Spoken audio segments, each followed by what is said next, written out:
This program is made possible by friends and partners of the Special Parent Podcast. I believe that empowering parents of special needs children is like giving them the superpower of unconditional love and unbreakable determination. They are not just parents, they are true champions, shaping a bright future for their incredible children. I'm Dr. Deanna Iverson, and I'm glad you're here.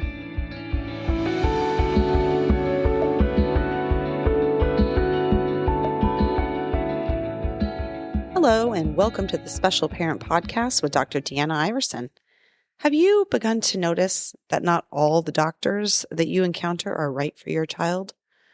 I can understand that experience. One of the stories we have was we had a pediatrician for our son when he was young, and she seemed to not catch on to the fact that there were kind of a lot of little issues that just kept coming up.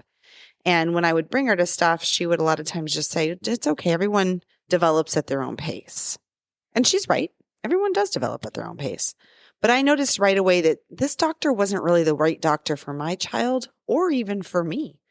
And so what I learned from that experience was that it's really important to create a team of doctors, specialists.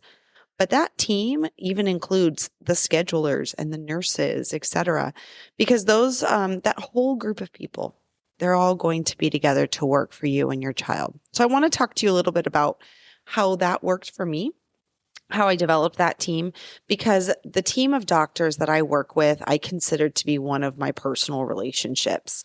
Not that we contact each other outside of doctor visits, of course not. But I have a relationship with those individuals because I make sure to speak into them. And I make it a point that they know that we are a team on this. We are a team working for my child. So how do we do this? We have to find trusted doctors. We have to make sure to get second opinions. And when necessary, we sometimes have to ask for a different doctor. So, for example, when I did change pediatricians, I took time to actually go out and interview pediatricians. And it was the third one I interviewed. So it would have been after our initial pediatrician, 3 interviews later, that I found our current pediatrician, who we've been with now for 13 plus years and has been instrumental in getting my son diagnosed with lots of different conditions, who has been instrumental with getting us in with some specialists, who has been incredibly communicative. But it took some interviewing and it took some time to find that person. So I warn you off the bat, this is a process a little bit. Sometimes you don't get the chance to go about an interview. For example, for my son with a GI doctor, we were going through Phoenix Children's Hospital because that's the best hospital in the area where we're at. And I only had their list of GI doctors to choose between unless I wanted to switch hospitals. But I was still able to find someone good in there. So first thing to start off with is your pediatrician is really important. This is your point of contact.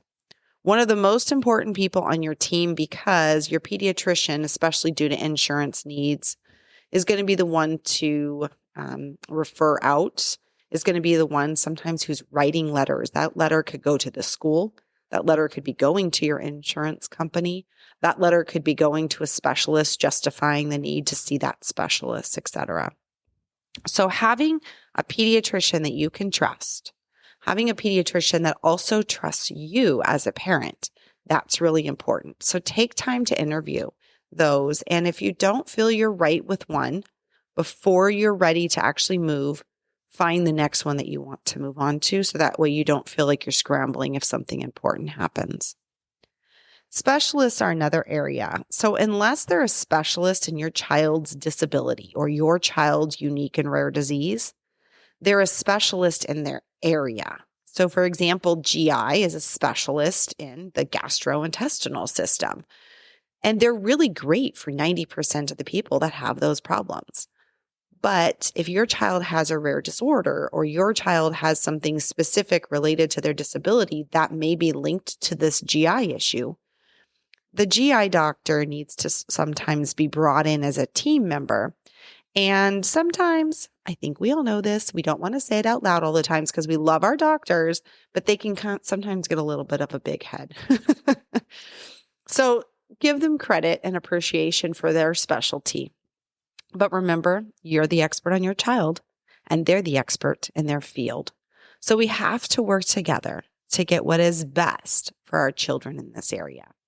So when you're working with your specialists, definitely give them that appreciation and that credit and that respect for their knowledge base in that area. And then bring in your knowledge base on your child. And hopefully as a team, you can work things together.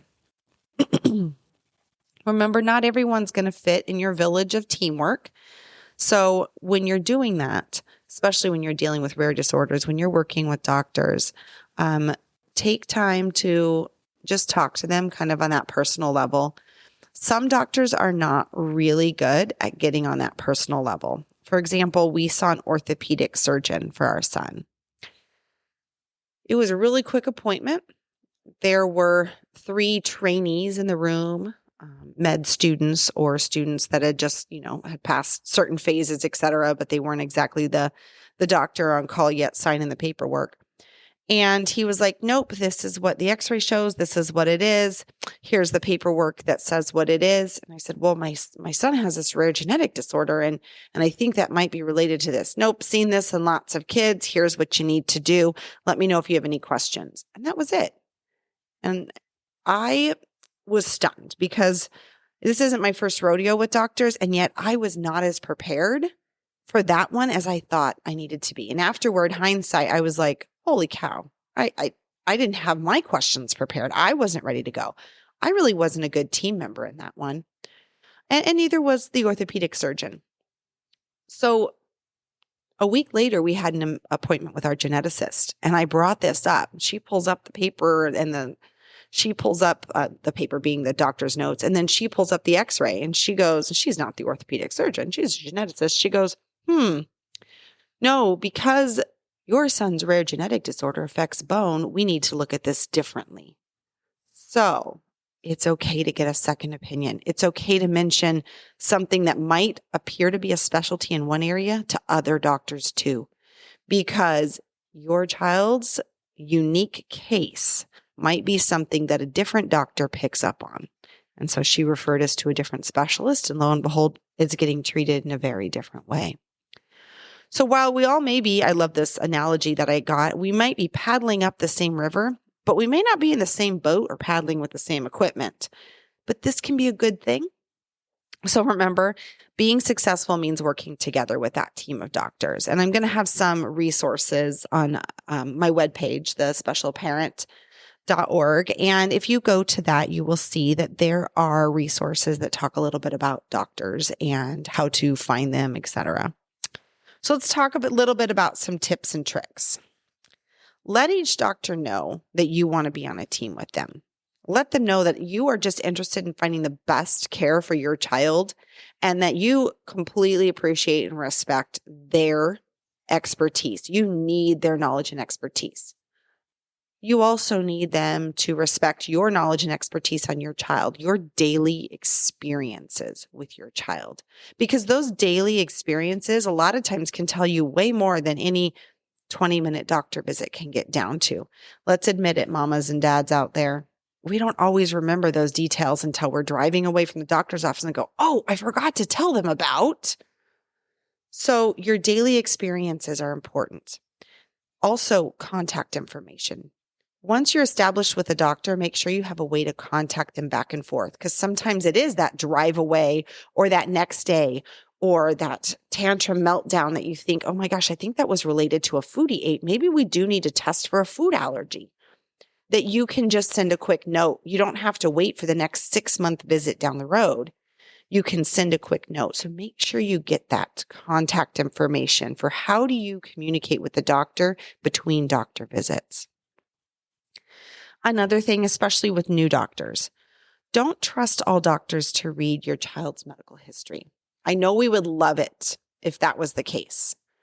But I was in a situation where my son was having to go under anesthesia for a minor procedure, and the anesthesiologist came in, and when she asked me to kind of explain why I was there, so I think they sometimes just check and make sure that we all know what's happening in the room. I said my son has a rare genetic disorder. It's called KBG syndrome. And she goes, what does that stand for? And I said, oh, it's not an acronym. That's the name of the syndrome. And she goes, no, I haven't heard of that one. And she gets out her phone and starts looking it up. And I went, it's KBG syndrome. You'll find it. And I just waited patiently. Pretty soon she looks up from me, puts her phone in her pocket and goes, so tell me a little bit about that. So don't trust that every doctor has read your child's medical history or understands or knows a little bit about their disability. What I say is a great tip is prepare an elevator speech. I don't know if you've heard of these before, but it's kind of like a quick introduction to your child. When you meet with a doctor, especially for the first time, you can summarize the condition or the needs for your child in a quick 1 to 2 minutes, maybe even less than that, 30 seconds to a minute. Now, I know that might seem impossible if we have some really strong medical cases out there. So you really, when you're first meeting with them, you kind of want to stick to some major topics. And then, of course, you can refine that as you get to know the doctor better. But like back with that orthopedic surgeon, I was not prepared with my elevator speech. And that appointment just left us with nothing. Basically, it didn't help my son at all. So I would say prepare a quick elevator speech to introduce your child to the doctor. In that elevator speech, stick to what's relevant medically, but also make sure to include at least one amazing thing about your kid. That doctor should see your child not as a textbook case, but as a child that has some unique and wonderful properties. But then practice that elevator speech before you walk into each new doctor's appointment and then modify it based on the doctor you're seeing. So these are like bullet points on specific medical issues that can relate to your child's medical care. I feel I would have been better prepared if I had my elevator speech practiced for that one time. Be positive and pleasant when you're working with doctors. I know that's not easy. I've lost it sometime on a couple of doctors. And it's not my finest moments. And I can promise you, it didn't get me anywhere. Definitely didn't gain anything with that appointment or that doctor. So if we have to take a deep breath and check ourselves out for a minute and come back, maybe we need to do that. But there's a reason that saying is you get more bees with honey, because really what you're trying to do here is you're trying to establish that relationship. You're trying to establish that connection with not only the doctor, but the physician's staff. So that way you can contact them and have that trusted communication. So be positive and pleasant, especially when on the phone. Bring questions with you written down. Again, another time I wasn't prepared and thought of something later, but bring questions written down. Have a piece of paper to write more down on as you go so that you can write down things. It's great. I use Google. It's great to use Google to help you figure out what questions do I need to ask? What are some things I should be inquiring about? But remember, Google is not going to diagnose your child, but it will give you a place to ask questions. So I'll give you an example. My son had some symptoms and I had heard about something called tethered cord. So I was like, well, what is this? So I researched it. Lo and behold, a bunch of the symptoms fit my son. So I contacted the pediatrician. I said, I think we might need a referral. I heard about this thing called tethered cord. And when I looked up what it was, my son has a lot of these symptoms. What do you think? So again, I'm giving that expertise. I'm giving that, hey, I appreciate you as part of my team. And I'm coming to you because I think there might be something we should discuss. Thankfully for my son, she jumped on it. If something when you're Googling makes you afraid, check yourself. I had to do that. I was Googling some things to try to figure out what questions to ask with a new doctor, to make sure that I covered it, to make, hey, is there something I didn't think of? And something popped up that scared me because it could have been. And I had a little bit of a meltdown. So if that happens to you, don't take that to your doctor. Take that to your friend or your family member, your trusted individual, and let them help you calm down so that you can re-engage that thinking part, not that emotional part of your brain where you can be like, okay, I can do this. And then you can prepare appropriate questions. And again, most of the time we usually find out it's not the scariest thing, but sometimes we do. And sometimes it's good to process that before we walk into that doctor's appointment. So if something makes you nervous, don't fire off that email right away. Don't make that phone call right away. Leave that as part of your list of prepared questions and help someone walk you through that. So when you're taking notes at those doctor's office, remember I said bring in your questions and then have a paper to take notes on. One of the things that has helped me so much is at the end of visits, and when I've forgotten to do this, I've regretted it. At the end of visits, I review with the doctor. Okay, so the plan is the following, and I repeat the plan. So that way, if I'm getting it wrong, the doctor hears me get it wrong and can make a correction. I review what I as a parent have to do, what they as a doctor have to do, what the timeline is on that. So is this going to happen in just a few hours? Is this going to happen by next week? Is this a 2-month waiting list? Those kinds of things. And then I also love to say, hey, can I get a paper copy of those prescriptions as well? So for an example, they sent in a prescription for my son to get physical therapy. And about a month went by and I finally called and they were like, oh yeah, well, that's been sitting with DDD. And when I got the paper copy, I could do a lot of searching myself. So leave with paper copies if possible. If you feel, or when you feel, that a doctor is kind of talking around you or dismissing you, which I've discussed a little bit, I've had that feeling, give them some credit and appreciation. Then what I've found kind of makes them trip a little bit on their 90% talk. I've got this. This is what I always say and do for everyone who has this case, is I tell them some new fact about my child's medical issues, even if it's not related. So when I tell them something new, oh, you know what we've experienced, da, da, da, da, da. Sometimes they go, oh, well, okay, but that's not really related. I know it's not, but I wanted you to know that this might be part of his whole case. So sometimes it just kind of slows down the roll of the ball from the doctor who's ready to walk out the room. A little bit of ramble can help at times. Consider bringing another adult or non-family with you to listen and take notes if it's going to be one of those emotionally charging visits. I know that really helps, especially if children have degenerative diseases or if our child has cancer or those kind of diagnoses, which can rack our emotions as we listen. So consider bringing someone else with you. And I say a non-family member because it'll be someone who's a little less emotionally tied and probably will pick up on some things and they can take better notes.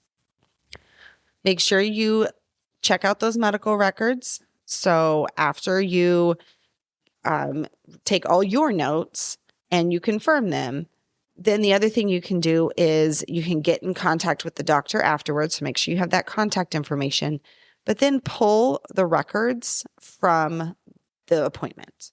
About a week, usually takes them 2 or 3 days to get the records finalized. So within a week after the appointment, you can either log on to the parent portal if your doctor or hospital has that, or just ask for the records to be sent to you and read through them and make sure your notes and those records still line up. I discovered a lot of interesting things by reading doctor's notes that I was like, well, that's not even something we discussed in the appointment. Here it is. So that's something to think about too. If you have to ask for another doctor or another opinion, this is what's really important. Don't do so right at that visit or as you're exiting that. It puts the staff at that doctor's office kind of in a bad position. So what you want to do is if you do have to look for another opinion or you do want to talk to a different doctor, first thing I would suggest that you do is finish the appointment you're on with a lot of thank you and appreciation. So that way, if they call this doctor and say, hey, I've got someone, such and such family coming to me, this doctor has great things to say about you, then leave. Then you might need to make a phone call later. Maybe it's your pediatrician. Hey, I need a different referral. Or maybe it's to that office. I would like to see a different doctor in the office. I don't think we meshed well. Or I don't think that he had that expertise on my child's disorder, etc. But I would say make sure you leave the office before doing that. It just kind of keeps things at that more peaceful level. All right, my last tip and trip for you today is I love Google Docs. I love Google Docs because I can access it from my phone and I can access it at home. And that's where I keep a running record of medical appointments and things. So on this date, we saw this doctor, and then there's a link to the different Google Doc with all the notes from that appointment. And you can even scan handwritten notes and load them in.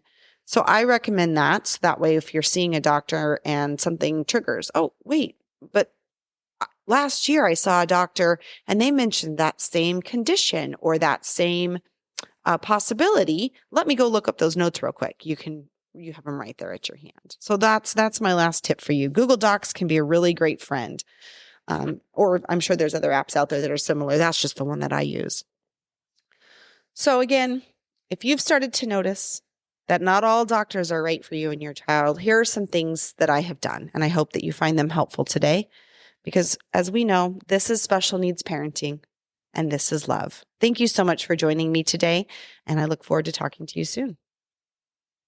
This program is made possible by friends and partners of the Special Parent Podcast.